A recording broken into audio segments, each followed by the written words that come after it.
बिस्मिल्लाहिर्रहमानिर्रहीम। अस्सलाम वालेकुम स्टूडेंट्स। केमिस्ट्री ऑलराउंडर के साथ में हम जमशेद और आज हम एलिमेंट्स पार्ट 7 डिस्कस करेंगे, जो कि हमारा सेकंड लास्ट एलिमेंट का वीडियो है। इसके बाद लास्ट सिर्फ एक ही वीडियो होगा जो कि एलिमेंट्स पार्ट 8 होगा। स्टूडेंट, जो कि हमारा एलिमेंट पार्ट 8 है, जो कि लास्ट वीडियो होगा, वो हमारा ना वैलेंसी के ऊपर है। अब ये वैलेंसी क्या चीज़ है, बस इतना भी समझें कि ये एलिमेंट से ताल्लुक़ रखता है। बहरहाल अभी आप ये जानें कि वैलेंसी जो है, जो कि हमारा नेक्स्ट लेक्चर है, इसको समझने के लिए हमें दो चीज़ों का पता होना ज़रूरी है। एक एटम का, दूसरा एटॉमिक नंबर या एटॉमिक मास का पता होना चाहिए। अगर आपको ये दो बातें समझ नहीं आती ना, तो ना सिर्फ आपको वैलेंसी की समझ नहीं आएगी, बल्कि केमिस्ट्री की बहुत सारी ऐसी बातें हैं जिनकी आपको समझ नहीं आएगी। तो ये बहुत ही अहम लेक्चर है, इसको ज़रा गौर से सुनिएगा। मैं ऑलरेडी एटम के ऊपर एलिमेंट्स पार्ट 2 में थोड़ी बहुत उसकी डिस्कशन वजाहत कर चुका हूँ, तो अब मैं इसकी यहाँ पर मज़ीद, ये मैंने पहले से इस वजह से लिख रखा है ताकि वीडियो हमारी लंबी ना हो जाए। हमारे इस वीडियो में मेन जो टॉपिक होगा ना, वो एटॉमिक नंबर है, एटॉमिक मैस है। आपकी बुक में जो टॉपिक हैं वो थोड़े आगे पीछे हैं। अब एटॉमिक नंबर और एटॉमिक मैस को एलिमेंट से बहुत आगे, मतलब 3-4 पेज आपके टर्न करें तो बाद में आपको मिलेगा एटॉमिक नंबर, एटॉमिक मैस। क्योंकि हमें कंसेप्ट के साथ समझना है, चीज़ों का पता तो हो। पहले की चीज़ बाद में पढ़ लें और बाद की चीज़ पहले पढ़ लें तो हमें समझ नहीं आएगी, फिर तो वो रटा वाली बात होगी। अगर मैं चाहूँ तो 5-10 मिनट में एटॉमिक नंबर, एटॉमिक मैस को भी जो है बता सकता हूँ कि ये क्या चीज़ है। लेकिन अभी आप इतना जानिए कि वैलेंसी को समझने के लिए एटम और एटॉमिक नंबर और एटॉमिक मैस का जानना क्या है ज़रूरी है। अब हम क्या करते हैं, जल्दी से बग़ैर वक्त के ज़ाया के एटम के बारे में, जो कि हम ऑलरेडी पढ़ भी चुके हैं, थोड़ा सा उसको रिकॉल कर लेते हैं। मैं बता देता हूँ। देखिए स्टूडेंट्स, एक एटम क्या चीज़ है। मान लीजिए ये आप लेड पेंसिल आम यूज़ करते हैं, कच्ची पेंसिल जो आपके पास लेड पेंसिल है। उसके बाद लकड़ी, वुड, ठीक है। अच्छा, ये जो लेड पेंसिल है ये ग्रेफाइट की बनी होती है, और जो वुड है ये दोनों, चाहे पेंसिल लेड पेंसिल हो जो कि हम कह देते हैं ग्रेफाइट की बनी है, लेड पेंसिल भी कार्बन एलिमेंट्स की बनी है, वुड भी किसकी बनी है, प्योर कार्बन एलिमेंट्स से मिलकर बनी हुई है। बात को समझिए। अच्छा, मैं इस वुड में से थोड़ा सा हिस्सा लेता हूँ, इस लेड पेंसिल में से मैं ग्रेफाइट का थोड़ा सा हिस्सा लेता हूँ। उसके अंदर अगर मैं देखूँ, मान लीजिए तो वो सारे तो कार्बन एलिमेंट्स के बने हुए ना, ये वुड सारी बनी हुई है। मान लीजिए मैं इन कार्बन एलिमेंट्स को फिर चेक करता हूँ तो मुझे मिलता है एक कार्बन का एलिमेंट। मान लीजिए, देखिए वुड में काफ़ी सारे कार्बन एलिमेंट्स हैं, एक लेड पेंसिल में भी क्या है, काफ़ी सारे कार्बन के एलिमेंट्स हैं। मैं उन कार्बन एलिमेंट्स में से सिर्फ एक एलिमेंट को लेता हूँ। ये जो मैंने ब्लैक सा एक बॉक्स बनाया है, ये कार्बन का सिर्फ एक एलिमेंट है। बात को समझिएगा। ये ऊपर मैंने बड़ा सा सी लिख दिया है। तो ये इन सारे कार्बन एलिमेंट्स में से, जैसे कि पेंसिल में काफ़ी सारे कार्बन एलिमेंट्स, उन कार्बन एलिमेंट्स में से मैंने सिर्फ एक कार्बन का क्या लिया, एलिमेंट लिया, वो ये था। फिर उन कार्बन के एलिमेंट्स में मैं आपको पहले बता चुका हूँ, क्योंकि हर एलिमेंट के अंदर मज़ीद छोटे छोटे क्या होते हैं, एटम मौजूद होते हैं। अब ये उस कार्बन एलिमेंट के अंदर पाए जाने वाले छोटे, जो मैंने सी सर्कल में लिखे हैं, ये उस कार्बन एलिमेंट के, ये मैंने सिर्फ समझाने के लिए 6 लिखे हैं, वरना ये बहुत ज़्यादा तादाद में मौजूद होते हैं। मैं अभी बता देता हूँ कि कितनी तादाद में। बहरहाल आप इतना समझिए कि ये कार्बन के एलिमेंट के अंदर पाए जाने वाले क्या हैं, मज़ीद उसके छोटे छोटे क्या हैं, हिस्से हैं, जिनको हम क्या बोल देते हैं, एटम बोल देते हैं। अब ये जो सारे हैं अंदर, ये सारे कार्बन के क्या हमारे पास एटम है। इस एक एटम को मैं लेता हूँ। देखिए ये जो गोल सर्कल वाला है, ये कार्बन का एक एटम है, और ये जो बड़ा मैंने बॉक्स बनाया था जिसके अंदर ये काफ़ी छोटे छोटे क्या मौजूद है, एटम मौजूद हैं, ये कार्बन का एक एलिमेंट है। एक और भी मज़े की बात बताता चलूँ आपको, एक जो भी एलिमेंट होगा, चाहे कार्बन का हो या कोई और हो, अभी आप कार्बन को ही समझें, इस कार्बन एलिमेंट के अंदर जितने भी एटम होंगे, देखिए ये मैंने सिंपल 6 लिखे हैं, फ़र्ज़ कर लें 6 हैं, तो ये 6 के 6 एलिमेंट जो एटम हैं सारे एक जैसे होंगे। मतलब इनमें ज़रा बराबर भी फ़र्क नहीं होगा कि ये कार्बन का एटम कुछ और हो तो ये और हो, नहीं। चाहे हज़ारों में हो, लाखों में हो, करोड़ों में हो, जितने भी एटम एक कार्बन एलिमेंट के अंदर मौजूद होंगे, वो याद रखिए सारे के सारे सेम होंगे। मैं भी बताता हूँ कैसे सेम है। अच्छा, मैंने एक कार्बन का एटम लिया जिसको 1 कार्बन एटम बोलते हैं। अच्छा, क्योंकि एक कार्बन का एटम बहुत छोटा होता है, इतना छोटा होता है कि इसे आप आम आँख से तो देख ही नहीं सकते, ठीक है। आपके पास इसको जब इलेक्ट्रॉन माइक्रोस्कोप से देखते हैं, ये एक माइक्रोस्कोप होती है जो एटम को देखने के लिए होती है। मैं ये भी साथ चलो बताता चलो आपको। आप ना एक पेंसिल है, इस पेंसिल से ना एक जो लेड पेंसिल है, ये तो वाइट बोर्ड मार्कर है, इसका तो डॉट भी बहुत बड़ा होगा। आप इस लेड पेंसिल से ना एक छोटा सा ऐसे क्या लगाएंगे, यहाँ पर डॉट लगाना, ठीक है, जो हमें बामुश्किल नज़र आता है। इस डॉट को इलेक्ट्रॉन माइक्रोस्कोप जो कि बहुत बड़ा करके दिखाती है, ठीक है, मतलब जो हमारे पास एक साइज़ होता है उसको बहुत ज़्यादा क्या कर सकते, बड़ा करके लार्ज करके दिखाती है इस एक नुक्ते में। ये तो वाइट बोर्ड का है ना, आप लेड पेंसिल के डॉट को ध्यान में रखें। इसको जब आप देखेंगे तो इसके अंदर आपको 2 मिलियन कार्बन के एटम इस जैसे जो मैंने यहाँ एक एलिमेंट के अंदर एक एटम बनाया है, सिर्फ एक नुक्ते के अंदर इस जैसे जो कार्बन के जो एटम मैंने जैसे समझाने के लिए यहाँ 6 लिखे हैं, इस जैसे कम से कम 2 मिलियन एटम तो इसी एक नुक्ते के अंदर होंगे, वो भी लेड पेंसिल के डॉट में। और 1 मिलियन में कितने लाख होते हैं, 10 लाख, तो 2 मिलियन में कितने लाख हुए, 20 लाख। तो एक लेड पेंसिल के नुक्ते में इस जैसे कार्बन के 20 लाख एटम होते हैं। तो ये बात तो आप जहन से ही निकाल देना कि आप एटम को देख सकते हैं, समझ आ रही है।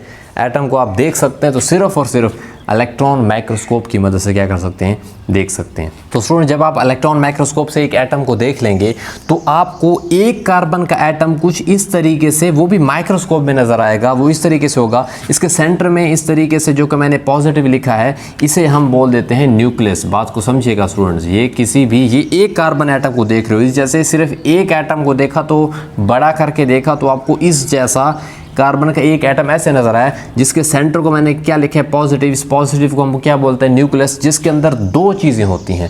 एक आपके पास प्रोटॉन होता है, दूसरा आपके पास क्या होता है, न्यूट्रॉन होता है। और इसके बाहर ऐसे दायरा नुमा दिखाई देते हैं, इनको हम शेल्स बोलते हैं। क्या बोलते हैं, शेल्स। मतलब एक होगा तो शेल, अगर ज़्यादा हैं तो शेल्स हैं। ये पहला शेल है, ये दूसरा शेल है, ये तीसरा शेल है।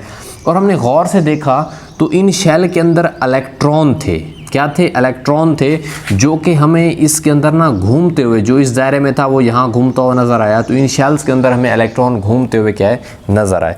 तो मतलब एक एटम को माइक्रोस्कोप में देखा जो कि एक एटम था, तो सिंपल क्या बात है हमारे सामने आई, हमें पता चला कि इस एटम के मज़ीद हिस्से होते हैं। बात को समझिए, क्या हिस्से होते हैं, मतलब ज़ाहिर बात है हिस्से होंगे ना, जो उसके अंदर मौजूद होगा उस एटम के हिस्से हैं।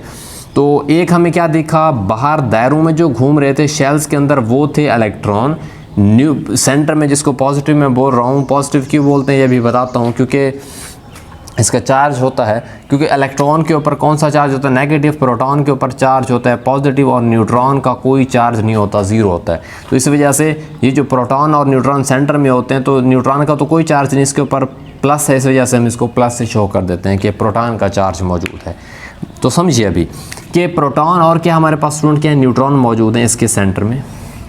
जब ये सेंटर में यहाँ पर मौजूद हैं तो हमने गौर से जब देखा तो बाहर जो शेल्स थे उनके अंदर पहले शेल में 2 इलेक्ट्रॉन दिखे, बाकी बाहर वाले शेल में 4 दिखे। तो टोटल कितने हो गए, 2 और 4 6 इलेक्ट्रॉन एक कार्बन के एटम में हमें नजर आए, ठीक है। अच्छा, सेंटर में देखा, माइक्रोस्कोप से पता चला कि इसके सेंटर में 6 प्रोटॉन थे और इसके न्यूट्रॉन भी कितने थे, 6 थे। तो ओवरऑल रिजल्ट क्या निकला, हमने एटम को गौर से देखा, 6 प्रोटॉन थे, 6 न्यूट्रॉन थे, और 6 ही हमारे पास क्या थे स्टूडेंट्स, हमारे पास क्या थे, इलेक्ट्रॉन थे।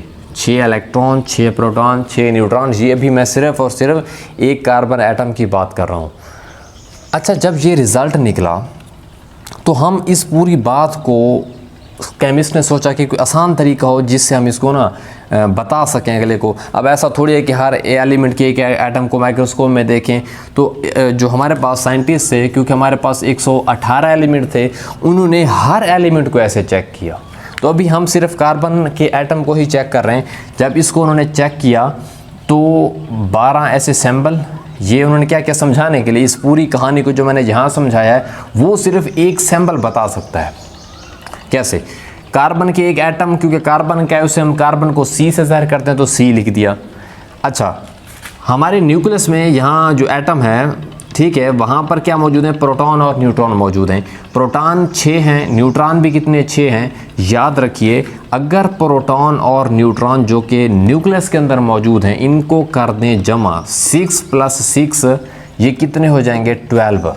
क्या हो जाएंगे, तो कार्बन के ऊपर हमने 12 लिख दिया, और जो हमारे पास प्रोटॉन है वो भी 6 हैं, बाहर वाले इलेक्ट्रॉन वो भी क्या हैं, 6 हैं। तो 6 हमारे पास क्या हो गए, प्रोटॉन हो गए। तो सैम्पल हम इस तरीके से लिखते हैं, जो कि मैंने लास्ट वीडियोस में 25-30 एलिमेंट्स के सैम्पल बताए थे। उसका बताने का मकसद यही था ताकि आपको डायरेक्ट इन चीज़ों का पता चल जाए। देखिए, जो किसी भी सैम्पल के बाएं साइड पर नीचे की तरफ लिखा होता है, याद रखना वो प्रोटॉन की तादाद होती है। किसकी तादाद होती है, प्रोटॉन की तादाद होती है।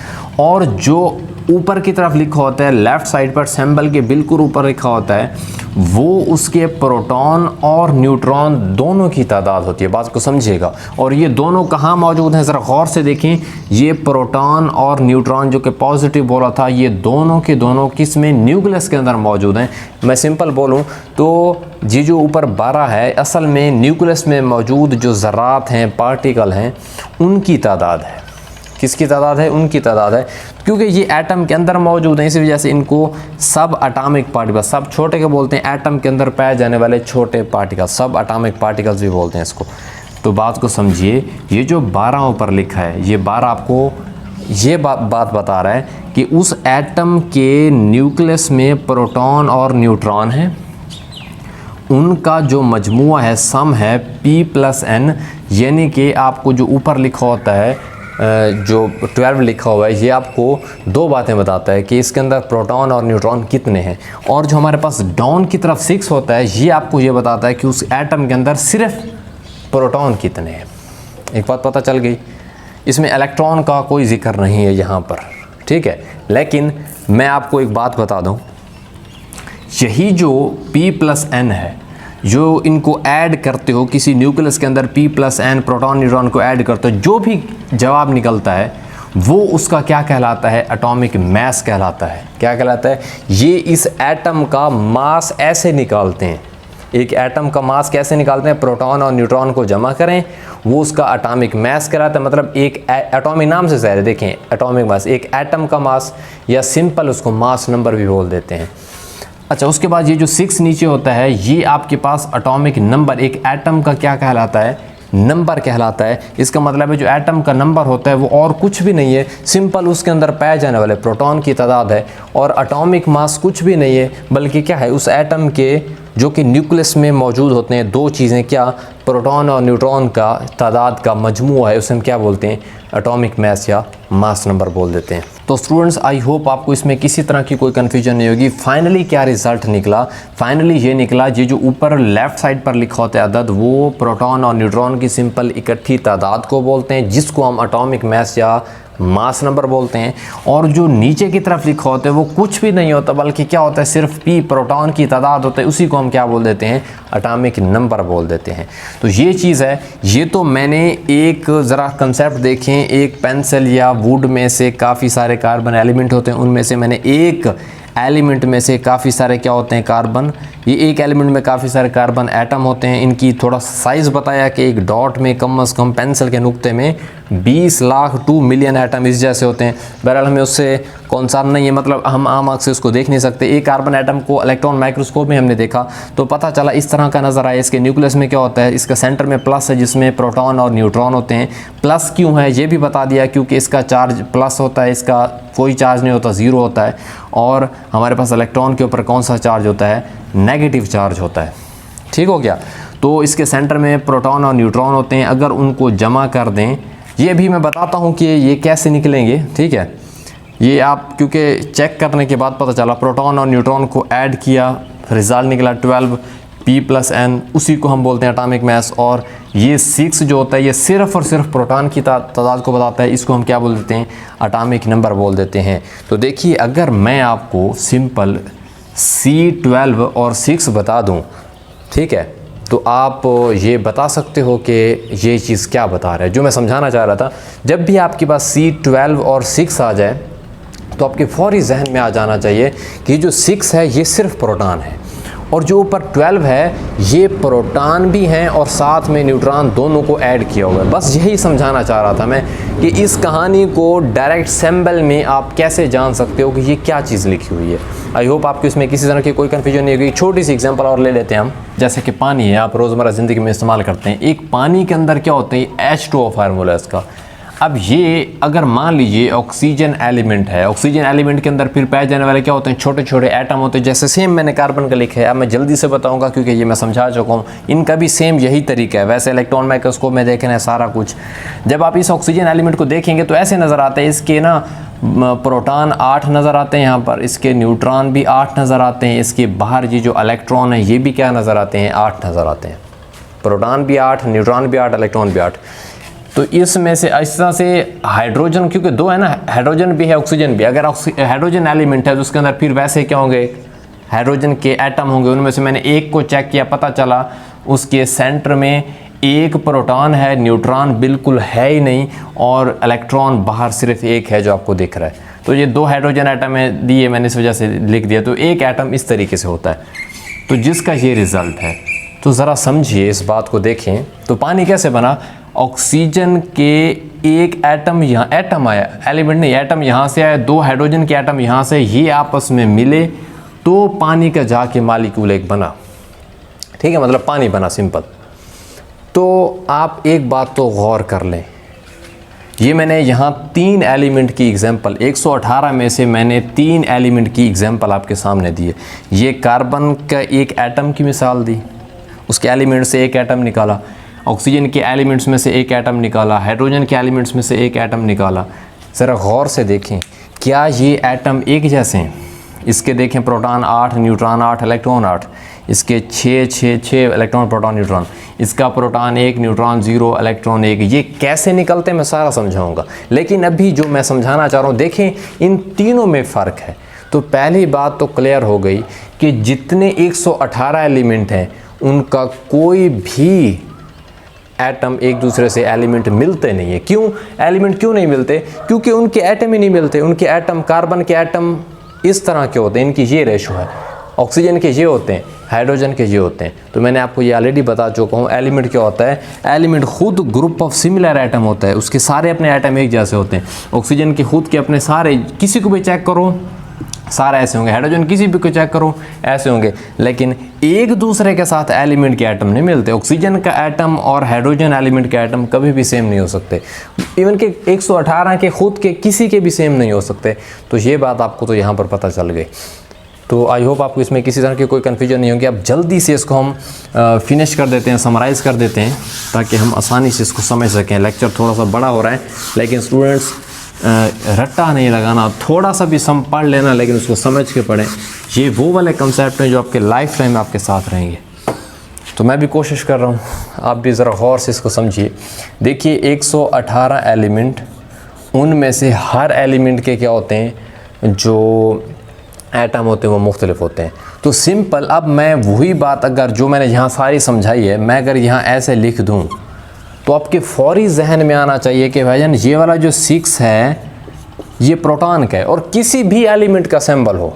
ठीक है, इसी तरीके से ऑक्सीजन का मैं ऐसे लिख देता हूँ, क्योंकि प्रोटॉन और न्यूट्रॉन उसके 8 थे, तो 8 प्रोटॉन ऑक्सीजन के भी 8 होते हैं, न्यूट्रॉन भी 8 होते हैं, और इलेक्ट्रॉन भी क्या होते हैं, 8 होते हैं। कार्बन के क्या होते हैं, कार्बन के आपके पास प्रोटॉन 6 होते हैं, न्यूट्रॉन भी 6 होते हैं, इलेक्ट्रॉन भी क्या होते हैं, 6 होते हैं।